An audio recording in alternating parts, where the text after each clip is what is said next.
ये कहानी है स्टेला की, एक ऐसी औरत जिसकी आंखें सत्ता पर गड़ी हैं। जब कोई औरत सिंहासन चाहती है तो उसका जिस्म ही उसका सबसे बड़ा हथियार बन जाता है। सामने है प्रिंस फ्रैंको, बदसूरत मेंढक राजकुमार, पर असल में असली कुलीन वारिस। स्टेला का गेम प्लान था उबलते मेंढक की विधि, मतलब फ्रैंको को धीरे धीरे प्यार से स्लो पॉइजन की तरह अपने वश में करना। लेकिन गड़बड़ ये हुई, प्रिंस फ्रैंको तो महाअधीर निकला। अचानक स्टेला पर झपट पड़ा। स्टेला, जो हर लड़ाई की पुरानी खिलाड़ी थी, डर के मारे भाग गई। सोचो, उसने हमेशा औरतों के खिलाफ लड़ाई जीती थी, पर किसी मर्द के साथ ये उसकी पहली सीधी टक्कर थी और वो हैरान रह गई। बाद में पछताई भी, क्योंकि उसने सुनहरा मौका गंवा दिया था। गलती सुधारने की कोशिश में स्टेला ने देखा कि प्रिंस फ्रैंको के कमरे से एक विधवा बाहर निकल रही है। पता चला वो विधवा फ्रैंको के पास महीने में कई बार आती है। स्टेला ने भेष बदला और सीधे गरीबों की झुग्गियों में जा पहुंची। थोड़ी खोजबीन के बाद विधवा मिल गई। बस पैसा फेंकते ही विधवा ने सारे राज उगल दिए। स्टेला को तब समझ आया, प्रिंस फ्रैंको भले ही बाहर से कितना भी उग्र और बिगड़ा हुआ दिखता हो,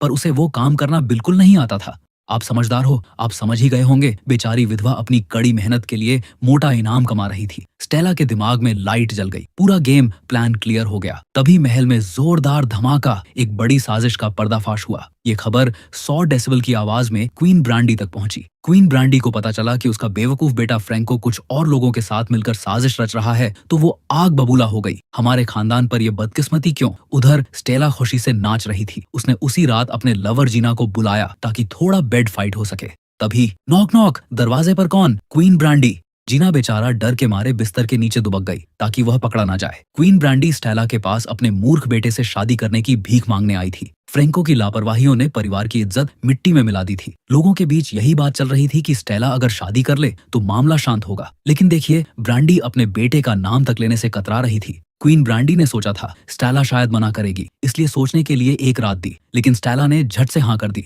उसका जवाब अजीब नहीं बल्कि अहंकार से भरा था। उसने अपनी श्रेष्ठता दिखाते हुए कहा, अगर मैं नर्क में नहीं जाऊंगी तो और कौन जाएगा? ब्रांडी इमोशनल हो गई और अगले ही दिन शादी तय कर दी। पर एक शर्त, वो शादी में शामिल नहीं होगी और शादी होगी रात में चैपल में। साफ था उसे अपने बेटे से कितनी नफरत थी। उसने चेतावनी भी दी, तुम गर्भवती नहीं होगी, मुझे एक और राक्षस नहीं चाहिए। स्टेला ने हाँ कर दी, पर उसके अंदर खतरनाक प्लान पक रहा था। उसकी इच्छा पूरी हो गई थी। स्टेला इतनी खुश हुई कि नाचने लगी और विडंबना देखिए, वो मेंढक की तरह दिख रही थी। फिर वो चुपके से हाउसकीपर कार्ल के घर गई और खुद को उसे सौंप दिया। इस तरह प्रेग्नेंट होने का उसका पहला मिशन कामयाब हो गया। बदकिस्मती देखिए, यह सब खिड़की से ड्राइवर रोक्को ने देख लिया। रोक्को, जो स्टेला का पागलपन की हद तक पीछा करने वाला आशिक था। लेकिन दोस्तों, ये तो बस शुरुआत है। स्टेला का सबसे बड़ा दुश्मन अभी बाहर इंतजार कर रहा है। क्या उसका प्रेजेंट होने का मिशन कामयाब होगा? जानने के लिए तैयार हो जाओ अगले हिस्से के लिए, क्योंकि अब होने वाला है एक खून खराबा। जब उसने देखा कि स्टेला ने एक बूढ़े आदमी कार्ल को चुना तो आग बबूला हो गया। अगले दिन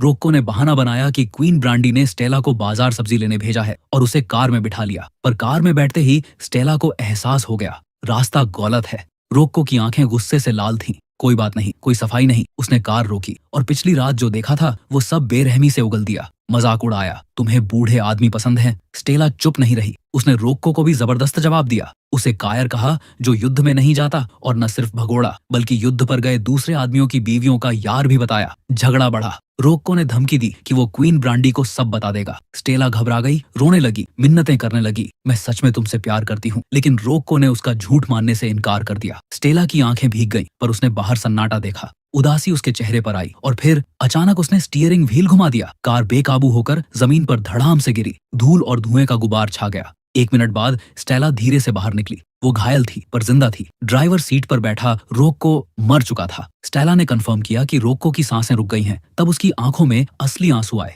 पर ये पछतावे के थे या डर के, कोई नहीं जान सकता। बस इतना पता है, ये पहला आदमी नहीं था जिसे उसने मारा था, और ये आखिरी भी नहीं होगा। उसी रात स्टेला ने अपना शादी का जोड़ा पहना। सफेद नहीं बल्कि चमकीले लाल रंग का। प्रिंस फ्रैंको भी नए कपड़े पहनकर दूल्हा बना। गंजे पुजारी के सामने दोनों ने जल्दी से कस्में खाईं। सुंदर दुल्हन को देखकर फ्रैंको कान से कान तक मुस्कुरा रहा था, पर उसे पता नहीं था कि यह सिर्फ एक बुरे सपने की शुरुआत थी। स्टेला को गर्भ से रोकने के लिए क्वीन ब्रांडी ने दोनों के लिए 2 छोटे छोटे बिस्तर लगवाए थे। लेकिन यह सब बेकार था, क्योंकि स्टेला की शादी हो गई, उसका प्रेजेंट का मिशन शुरू हो चुका है और एक लाश भी गिर चुकी है। लेकिन असली ड्रामा तो अब शुरू होगा। एक तरफ महल में प्रिंस फ्रैंको और दूसरी तरफ वो हाउसकीपर कार्ल। स्टेला ने दोनों डिटट्टुओं के साथ एक जैसा व्यवहार किया, किसी को नजरअंदाज नहीं किया। उसका मिशन क्लियर था, गर्भधारण, और वक्त के साथ स्टेला का पेट बढ़ने लगा। हाँ, वो मूर्ख मेंढक राजकुमार जिसे पता भी नहीं था कि क्या हो रहा है, वो बाप बनने वाला था। अब असली सवाल क्वीन ब्रांडी से कैसे निपटा जाए। स्टेला इसी चिंता में थी कि भगवान यीशु ने खुद उसके लिए मौका भेज दिया। पहला विश्व युद्ध खत्म हुआ और मोर्चे से लौटे सैनिक अपने साथ लाए एक खतरनाक संक्रामक बीमारी, और दुर्भाग्य से क्वीन ब्रांडी भी उसकी चपेट में आ गई। स्टेला को मिल गया गोल्डन चांस। उसने तुरंत ब्रांडी की देखभाल और खानपान की जिम्मेदारी अपने हाथ में ले ली। शुरुआत में स्टेला का इरादा ब्रांडी को मारने का नहीं था, लेकिन एक दिन क्वीन ब्रांडी की नजर स्टेला के उभरे हुए पेट पर पड़ी। उसने जबरदस्ती स्टेला को अपने कपड़े उठाने को कहा। जब कंफर्म हो गया कि स्टेला गर्भवती है, तो ब्रांडी ने अपने पूर्वजों को धन्यवाद देने की बजाय स्टेला को क्रूरता से ऑब्जर्शन कराने का हुक्म दिया। बोली, अगर ऐसा नहीं किया तो तुम्हें बाहर फेंक दिया जाएगा। स्टेला के पास सहमत होने का नाटक करने के अलावा कोई रास्ता नहीं था, पर इस पल उसके दिल में क्वीन ब्रांडी के लिए जानलेवा इरादे आ गए। उसने अपने बचपन के पहाड़ी अनुभव का इस्तेमाल किया। स्टेला ने चारों तरफ जहरीला भोजन ढूंढा। एक किताब में दी फॉर्मूले का इस्तेमाल करके उस जहर को छिपाया। अब शुरू हुआ असल उबलते मेंढक का खेल। धीरे धीरे, दिन ब दिन क्वीन ब्रांडी की सेहत बिगड़ने लगी। जहर अंदर ही अंदर काम कर रहा था। ब्रांडी को धीरे धीरे एहसास होने लगा कि कुछ तो गड़बड़ है। क्वीन ब्रांडी अब समझ चुकी है कि क्या हो रहा है,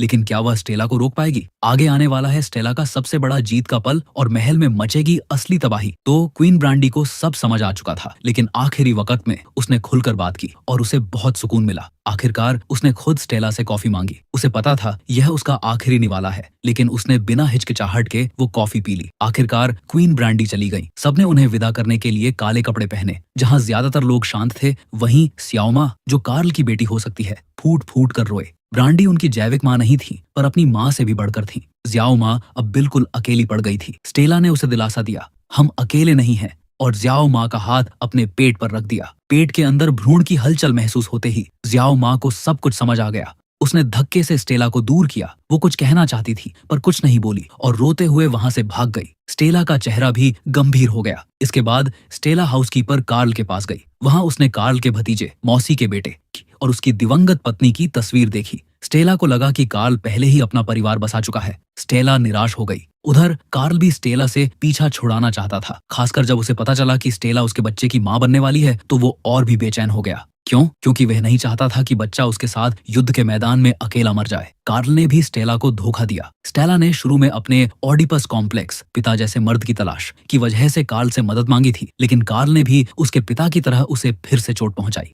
कार्ल सचमुच एक निकम्मा इंसान था। उसने सालों तक अपनी बेटी ज्याओ माँ की उपेक्षा की थी और अब अपने ही अजन्मे बच्चे से दूर भाग रहा था। शायद अपनी इस मानवता की कमी को महसूस करते हुए कार्ल ने आखिरकार स्टेला की मदद की। चूंकि वो मैनेजर था और प्रिंस फ्रैंको मंदबुद्धि था, इसलिए फ्रैंको की पत्नी होने के नाते स्टेला को सब कुछ विरासत में मिल गया। इसके तुरंत बाद स्टेला ने एक बेटे को जन्म दिया। वो अब महारानी की तरह शांति से रह सकती थी, लेकिन स्टेला का दिल अभी भी कैटेनिया में अटका था। जब वो 9 साल की थी तो उसके पिता उसे धोखे से कैटेनिया ले गए थे और वहाँ की शान और शौकत का वर्णन किया था। यह बात स्टेला के दिल में गांठ बन गई थी, तो उसने प्रिंस फ्रैंको को, जो कभी घर से बाहर नहीं निकला था, कैटेनिया ले जाने का फैसला किया। स्टेला के असर से फ्रैंको अब थोड़ा बहुत बातचीत कर पा रहा था, लेकिन स्टेला को चिंता थी कि उसके जाने के बाद फ्रैंको को खुश कौन करेगा। इसलिए उसने समझदारी से फ्रैंको के लिए एक प्रोफेशनल तकनीशियन का इंतजाम किया। फिर उसने अपने घायल लवर जीना को तसल्ली दी और बच्चे को लेकर कैटेनिया पहुंची। कैटेनिया में ब्रांडी परिवार के रिश्तेदारों ने उनका स्वागत किया, लेकिन देखिए ड्रामा, सबने जिना को घेरा। स्टेला, जो मुख्य पात्र थी, उसको कोई पूछने वाला नहीं था। शायद उसकी साधारण पिछली जिंदगी की वजह से किसी ने उस पर ध्यान नहीं दिया। जब सारे रिश्तेदार नन्हे वारिस को लेकर महल के अंदर चले गए, तब स्टेला ने आखिरी बार अपना गुस्सा दिखाया और क्रोध में वहां से भाग गई। स्टेला भाग गई।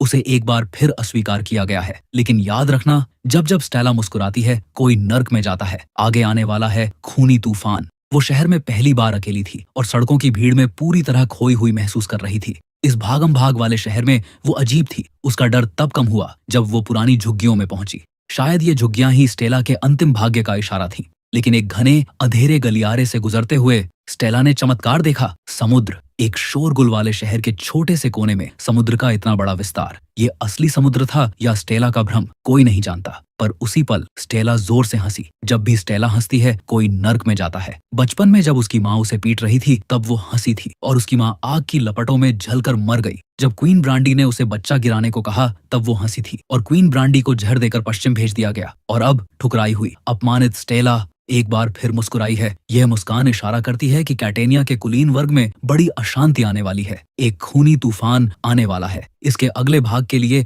एक 100 कमेंट कर देना।